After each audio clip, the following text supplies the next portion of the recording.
Hey, on a throwaway account for obvious reasons, would like some thoughts and opinions to gain some perspective on a suspicious situation that has developed in my relationship within the last year. I've been dating this girl for 2 years now, with the intent being to stay in a long-term relationship that lasts well into our elderly years. But not too long ago, her behavior started becoming off for how she normally is. I'll list out some off behaviors and suspicious things that have been happening within the last year. TLDR at the top, full details below. Sorry for lengthy post in advance. There's just so much to it, and it wouldn't make sense if I didn't explain it fully. I'm going to try and keep it as PG and to the point as I can without being super explicit. Apologies in advance for the grammar mistakes. My head is all over the place right now. TLDR. Girlfriend has been spending lots of hours away from home after work or when claiming to be outdoor dashing with no explanation. Comes home with weird bruise and suspicious location. Often has roughed up hair when freshly showered the morning before. And a certain smell that only happens when being intimate with someone. We hadn't been doing stuff hardly at all over a couple of months and has came back with roughed up hair and smelled like she had been being intimate with another person. Has admitted she was talking to another dude, but adamantly claims she never cheated on me with him. I think she is lying and needs some perspective and advice. Full details. So my GF had got this new job not too long ago. When she first started working there, she was encouraging me to apply and work there as well.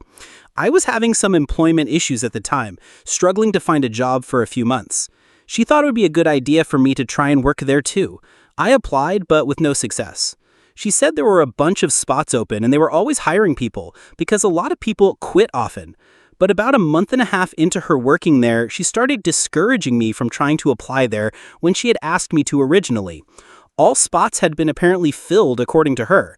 There were lots of jobs all the time, supposedly at first, but now when all of these suspicious things and odd behaviors start suddenly appearing, all positions are now filled up, and there's no room for me to work there anymore.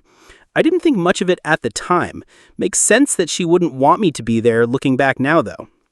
Not long after she got that new job, she started getting very aggressive and hostile towards me out of nowhere. She's always been sort of an edgy person. We both are. Playful banter where we jokingly and lightly make fun of each other has always been an element in our relationship. It's been a bonding thing where we joke around and make each other laugh. But suddenly, shortly after she started working there, she would just get completely nasty and mean to me out of seemingly nowhere. The playful tone in the banter was gone, with it being rage and hate instead. It is known that cheating partners, whether it be male or female, will often become more aggressive and hostile to their partner, for one reason or another, whatever it may be. The cheating partner also often stops engaging with their partner on an intimate level. She would be mean and nasty to me most of the time, like yelling and screaming insults and all of that type of mean and nasty. She's got some emotional issues and sometimes goes on a tangent and rages about everything that upsets her when she's in that state of mind, but this was different. Basically, for the remainder of her time working there, she stayed hostile and aggressive towards me, whereas it was only every now when she was in that overly emotional state of mind and when I didn't have a job at the time. Not only that, but we hardly were intimate at all during that time. We only did stuff like 3 times over a month or so, if I recall. Each time we did, she seemed like she didn't really want to, but probably thought she had to just to placate me and keep me complacent or whatever. Then it was back to her being hostile and aggressive almost constantly. One night, when we drove by where she used to work on the way to her sister's house, I think it was, she made this click noise that she only makes when something excites her, right as we went by. I remember this vividly because she was talking about some stuff and then just randomly out of nowhere made that noise right as we went by. From what I have observed in her, more often than not, thinking about and or doing intimate things is when she would make that click sound. Not always, but the vast majority of the time, intimate contexts are when she would do it. I didn't think much of it at the time, but thinking on it now and knowing a rather large amount about human psychology, it seemed like she recognized where we were and a thought popped into her mind and she just reflexively made that sound without thinking about it likely. While thinking of that memory, she Ben baked especially brings out those subconscious reflexes, and we were pretty baked at the time. That same night, after we randomly drove by where she used to work and she made that click noise she makes, she told me some story about someone she used to work with there. I don't remember exactly what it was about, not that that matters. What matters is that she told me some strange story about some strange dude she used to work with in a strange manner that is unusual to her normal ways of telling stories and talking about things. She was super slow with what she was saying, which is odd because she's usually a fast talker with everything. She was fully awake and not about to pass out. We were conversing normally not 2 minutes earlier. So it wasn't that she was tired and couldn't talk fast because of that. It was more like there were other things coming to mind she didn't want to say about this person, so she spoke slowly to try and keep from accidentally revealing something she shouldn't. I found it weird that she would randomly start talking about some dude out of nowhere, and the way she talked about it while doing so. It seemed so random and strange to me for her to suddenly start talking about that. For her, probably was a lingering thought from when we drove by where she used to work earlier that night. There were several times where she said she was out door dashing for hours on her days off from work, but would only come back with like $30 and an activity history that said barely over an hour of activity. Yet she would be gone for around 8 hours sometimes. She never would explain where she went or what she did when she was out. Just laughed and said, "I know, right," in a smirky and smug tone when I asked. She always came back super happy those times too. Like, just had an amazing intimate experience and was feeling really good from it, kind of happy. You know what I'm talking about. Some nights she would come home several hours after she would normally get home from work. One night in particular, she said that she was really worn out and heavily emphasized the word worn in a pretty aggressive tone. We've only ever really used that word in an intimate context after we were done doing stuff for a good while, and then would pass out shortly after because we were so tired. Normally, working there wouldn't make her tired like that, but sometimes she would come back just drained, usually on late nights when she came back hours after her normal time. That same night, I was outside having a smoke just outside the sliding glass door and saw her come back some 5+ hours than normal and walk through the door. The way she walked through the door was even very off for her. She opened the door real slowly while looking all around our place, almost like a teenager coming back after sneaking out and doing something they shouldn't have. She had this weirdly guilty, "oh no, I might get caught" look on her face. It was so strange. She then shut the door very slowly and quietly, turned around very slowly, and looked around again. She noticed I was outside, so she came out there right away, and that's when she said that she was really worn out. The whole thing just felt off to me. Most of those times she was gone for hours, her hair was super greasy and sweaty and messed up and roughed up looking when she came back, hours after she normally would. Yet she had went to work with showered and clean hair those mornings. Normally, her hair wouldn't get so messed up looking or sweaty or greasy looking and change drastically day to day while working there, even without showering daily.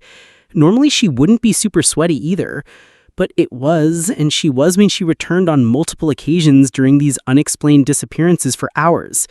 Her hair would usually only look like that after we were having some intimate fun together. But the majority of those late arrivals, she would have the same kind of messed up hair, like she was getting tossed around in bed somewhere else and getting her hair all messed up and sweaty there. Not only that, but she would have that certain smell that only happens when you're being intimate with another person. Always when she would be gone randomly for hours, would she come back smelling like this. Sometimes I would try and cuddle her when she got back, and it always had that smell down there when I would try and get close. There's a distinct difference between how freshly showered and clean, relatively clean from a shower earlier, but with sweat from being hot and working, and recent intimate experience smells on your body. We hadn't been intimate hardly at all while she was working there. I think we only did stuff a few times over a couple months or so after all of these things started happening. So it wasn't me making her smell that way since we weren't really doing anything together most of the time. I asked myself, how could it smell like that if she showered and cleaned herself up before going into work and then coming home hours after she normally would when we weren't being intimate? I mean, logic would lead to the conclusion that she would have to be doing stuff with someone else to even have that smell in the first place if it wasn't me giving it to her. Something else that was very off, she had what seemed like a random panic freakout in the bathroom when she came home a few hours after she would normally get home one day. I hadn't seen her yet, so I greeted her as she was getting out of the bathroom because I was happy she was back. She immediately started panicking and saying, "Oh my God, babe, I didn't cheat on you. I swear I didn't cheat on you. It's just chub rub," or whatever along those lines, while pointing out a bruise in the middle of her inner thigh. I hadn't even thought that to begin with until she said it. She also tried to line up the hole in her tights with where the bruise was, even though the hole in her tights was nowhere near where the bruise was until she pulled it on top of it, and she tried to blame it on that. But the thought did cross my mind when she said that, but I was like, nah, I doubt that she would do that. Thinking about that with all these other things now, I can't help but think that is what happened. The bruise was literally right in the middle of her leg on her inner thigh, right where I would also sometimes hold her leg during, certain intimate moments, shall we say. She said it was chub rub, but I've had chub rub many times as a kid. I used to weigh 333 pounds by age 15 before I started losing weight as I got older. I got very familiar with how it looks. Not once did it ever look like that when I had it. No image on Google that looks like that when I search it, but I've had bruises before, lots of them. I know what they look like. Was a rather rowdy kid and was always doing reckless things, and most of the time always had a bruise or two on me. That was a bruise, no doubt about it. That and the hole in her tights didn't line up with where this supposed chub rub was on her leg either. I mean, I stood there and watched her rearrange her tights from their resting position to make it look like it lined up with the bruise so it would be more believable when she lied about it. Thinking about it, her whole panicked freak out reminded me of a few times of when I was a kid and did something bad, and when caught I started to panic in the exact same way and started to heavily deny the very thing I was about to get caught doing because I knew I was going to be in trouble. She freaked out in the bathroom that night in the same exact manner.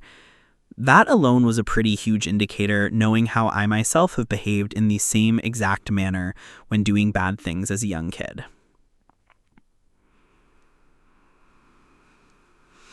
She would make little jokes about cheating every so often when we were together too. She would laugh at it, like it's funny. Knowing how her parents are and how they were downright evil people, her dad specifically, watching them cheat on each other all the time, I wouldn't be surprised if she grew up to see that as something that's funny in a twisted way. But she would always fixate on me not cheating. She would periodically say that she didn't want me to cheat on her. Reminds me how someone that steals is always paranoid about someone stealing from them since they're a thief and know how they are when it comes to that. Or like how a liar always doubts what others say because they know that they too lie all the time and therefore assume everyone else is too. Sometimes she would accuse me of cheating on her when I would come back from work late. I work in a sales-oriented customer service setting, and sometimes I would stay over to help a customer and make a sale. I find it interesting that that's when she would think I was cheating and would sometimes accuse me of doing that when I would get home a bit late. Like she thought that because that's probably when she would do it, that's when I must be doing it too. In the couple hours of staying later at work to help a customer and make a sale and make some money for myself, that in her mind is when I was supposedly doing it when I wouldn't show up back at our place the same time as usual each day. I wasn't the one out for 5 to 7+ hours after work every night, coming home with roughed up hair and suspicious smells coming from their body several nights a week for 2 months. But since she did that, she assumed I was too. I think she was projecting on me. Going back to the thief and liar thing and how they think, after a few months when I had started thinking about it, I confronted her on it. I hadn't pieced all of this together yet when I first confronted her, but enough to notice that something was off. She denied that she had been with or even hung out with anyone else, but she did say that a lot of the other women there were encouraging her to cheat on me. She said the reason she even started talking to this dude was because she was tired of having to financially support me in the relationship when I didn't have a job and was having a hard time finding one in the area. At the time, the job market in the area was very tough. I had applied to hundreds of jobs on job listing sites over a few months, only hearing back from 2 of them in the end. Just because we start struggling financially or having any major life problems in the relationship for the first time, she starts thinking about cheating and leaving while she's getting encouraged to jump ship and do it at first sign of hard times by her coworkers. Like it's something you should just jump to on a whim with no second thought other than to selfishly fulfill your own sense of satisfaction in that moment when the first sign of struggle appears in your relationship. They all probably thought that way by the sounds of what she was saying. She even said that she thought about it with some dude she found attractive that worked there too. She even said to me when we argued about it, that story she told me that same night we drove past where she used to work was about that specific dude she supposedly only thought about cheating on me with when I asked about it. She said that she told her female coworkers that maybe I should him. She admitted this to me the first time we argued about it. When I asked her if she did, she broke eye contact that she had made for pretty much the entire conversation, then denied that she cheated on me. A known fact about liars is that they will often avoid eye contact right before they lie to you. She had maintained eye contact pretty much the entire time we were talking about it up until that point, but looked away the entire time she was trying to say she didn't do it. Then she tried to say something about how everyone cheats on each other these days and that she thought I was cheating on her with one of my female gaming friends in a friend group I often played with. I have a lot of male and female friends online, mind you.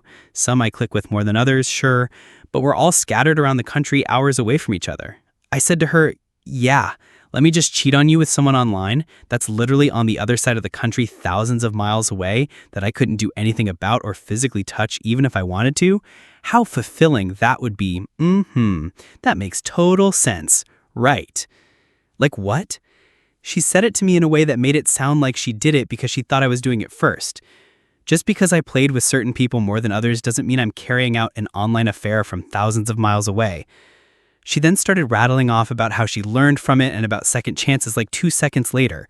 Like she was trying to subtly ask for another chance and that she learned from her mistakes without directly saying it. But she adamantly and vehemently denies it ever went anywhere. I wasn't ready to let go at the time because I genuinely loved this woman. In some ways I still do, so I reluctantly agreed to what she was saying. But the thought just wouldn't leave my mind. More and more things just started to seem off the more I recalled her behavior at the time. About a month later, I confronted her again. After I'd pieced it together some more and had said these things to her, she admitted to me that she was texting the dude on Snapchat and that he was trying to have her come over all the time, but that she wouldn't. People don't usually talk to people they find attractive without wanting more with them. Not how human nature operates. She said she was only talking to him for 3 weeks and blocked him because she realized how much she still loved me and didn't want to do that to me. But still, she denied it went anywhere and that she was just dangling him online as backup or whatever. She said she would just go and drive to random stores she liked and would walk around for hours after work or when supposedly door dashing when I asked where she would go again. That she would go and walk around Walmart or another local grocery and home item store in the area. She also said she would go to other stores she enjoyed and just spend time there alone. Like, really? You spent 5, 6, 7+ hours just walking around random stores for hours several nights a week after work over 2 months or so? Unexplained random disappearances for hours at a time? A dude she found attractive that she was texting and supposedly only just thinking about cheating on me with that would ask her to hang out all the time, but she never went over there when she would be gone for hours with no explanation before? Yeah, okay, right. That doesn't seem off at all. I still wasn't ready to let go of my love for her and our relationship, so again told myself, no, she wouldn't do that. Then about a month or so after that, I still had this feeling of doubt in my mind about the whole thing and confronted her again.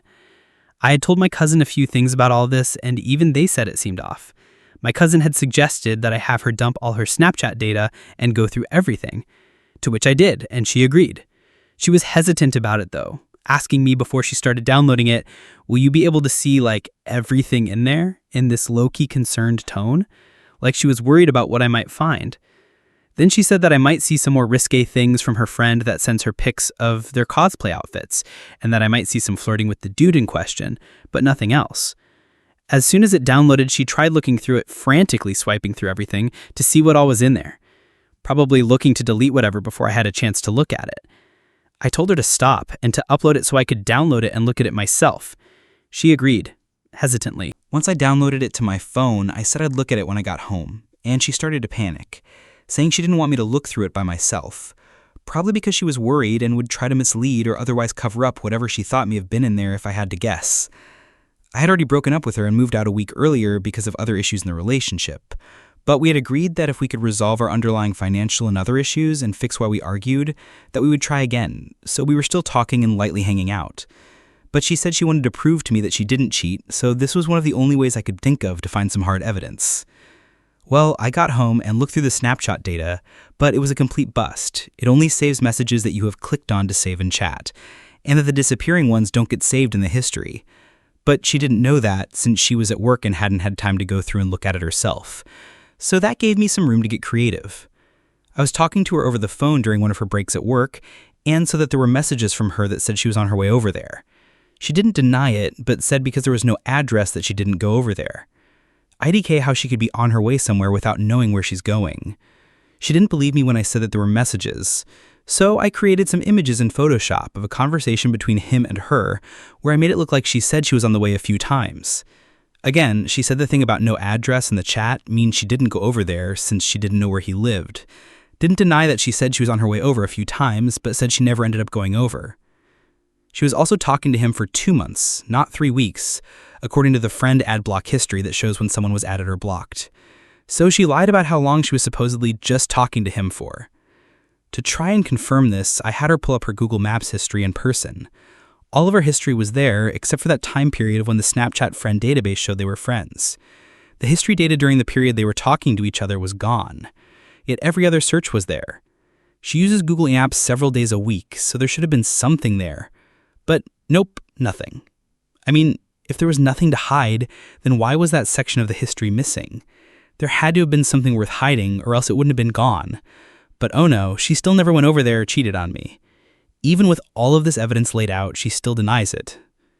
She said some stuff a couple of weeks ago that threw me off too. I decided to see her in person, and we hung out for a bit and did some stuff. I tried to get her to admit it, but she still wouldn't. We both wanted to cuddle, so we agreed to. While cuddling, she was talking about how she didn't cheat on me. Then the topic drifted to her previous relationships, and she said, "Why do all the super mysterious men have to screw you over?" in a sad and regretful tone of voice and with a disappointed look on her face. She knows a good bit about me, and I have a mostly predictable routine. I can't maintain the illusion of mystery about myself as well as when we were first dating and not living together. It's hard to when you see someone every day.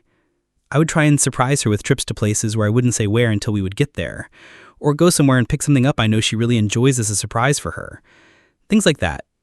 Maybe it wasn't enough for her after we had lived together for a while. A few minutes later, she brought up this movie that she said she got me to watch with her. It wasn't with me. I have never saw this movie before or even heard of it until she mentioned it. She said that she got someone to watch it, but couldn't remember who. I asked her how long ago she had last saw it, and she said several months ago. Around the same time when all these weird things were happening and she was talking to that dude on Snapchat. She then tried to backtrack and say it's been forever since she saw it, after I said nothing to when she'd said she'd saw it last. I think she watched it with him back then, got baked with me when we hung out, and forgot that she watched it with him, and accidentally got it confused. I think she remembered that it wasn't with me, and that's why she tried to backtrack and say it was longer than that since she saw it last. Another thing she said to me while I was hanging out with her that day, she randomly brought up how our friendship/relationship started out and how we originally agreed upon things.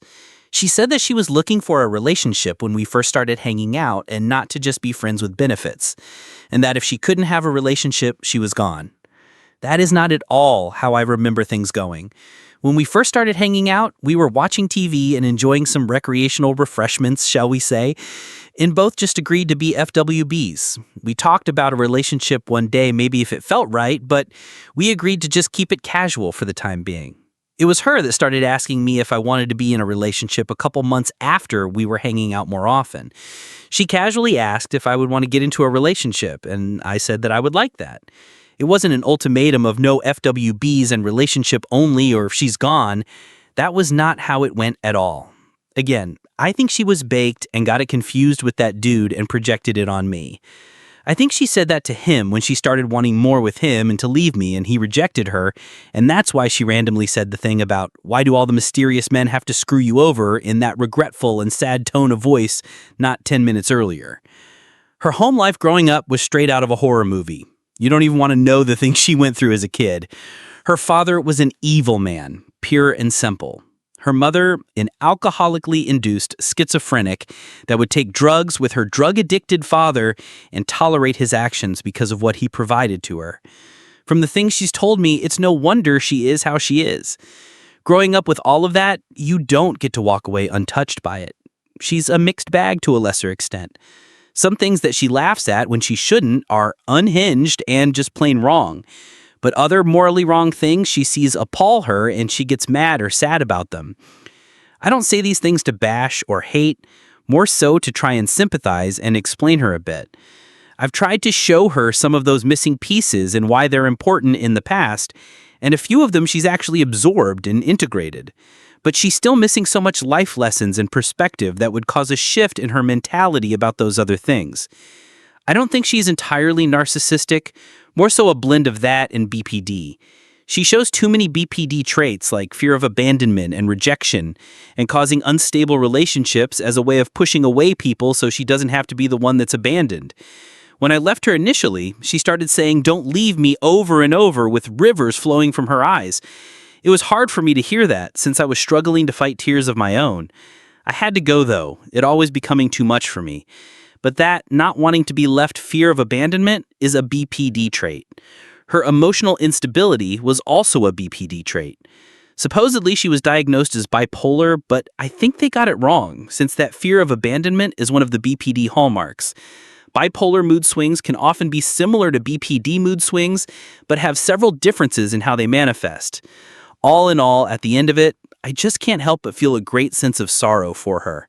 I can see that she's a broken person that is haunted by the weight of her trauma and having to carry it with her everywhere she goes. I can see she's tired from constantly being vigilant of other people doing the same things that have been done with malice to her from people she was close to in her life when she was younger. But she's so scared of being put back into those situations at the hands of others that she's often doing the same things that were done to her in a preemptive way towards others so that she is not the one that has to suffer the same feelings she once did. A twisted defense mechanism, it would seem. That's where her MPD comes into play, I think. The saddest part is she realizes all these things, but doesn't know how to act in a different manner since she was never shown by anyone. She said before me she hasn't been around someone that didn't want to hurt her, outside of friends, of course. So in her mind, she's in total defense or offense mode all the time, since that is all she has known. I'm still kind of talking to her since I still have some feelings for her, but I don't think I can stay around and live her lie. I've been having nightmares lately when I usually have very few dreams at all. I think the stress from her lies is starting to get to me in a few different ways. I'm about ready to disconnect completely. I still don't want to, but I think I have to. I would be willing to try again at some point if things were different. She said to me at times that our relationship is the most intense she has ever been in. And I agree. We have a good amount of overlapping tastes and have had a lot of fun times together. This woman is so special to me, and it hurts to lose her, to be forced to have to remove myself from her. People make mistakes and can learn from them. I've seen it happen. It takes a lot of learning and self-reflection, which I've seen she is capable of. But she's so stubborn sometimes and doesn't want to listen with certain things. She defaults into that trauma state and just clams up and won't hear anything. I'm not a professional psychiatrist or anything, so I don't know how to get past that to show her how. But until she can admit to and learn from her mistakes, I don't think I can live with the weight of constant doubt and always having to wonder. I don't think I can be in her life as it currently stands unless she makes some major changes. That's about it, though. Does it seem like my suspicions are reasonable based off of all that? I want to believe her, but I can't ignore my gut. Every time I have, it comes back to haunt me. Please let me know what you think. Any perspective and advice is welcome. Thank you to those that have taken the time to read this. It really means a lot to me. This all has me quite messed up at the moment. I would greatly appreciate some advice, perspective, or words of wisdom.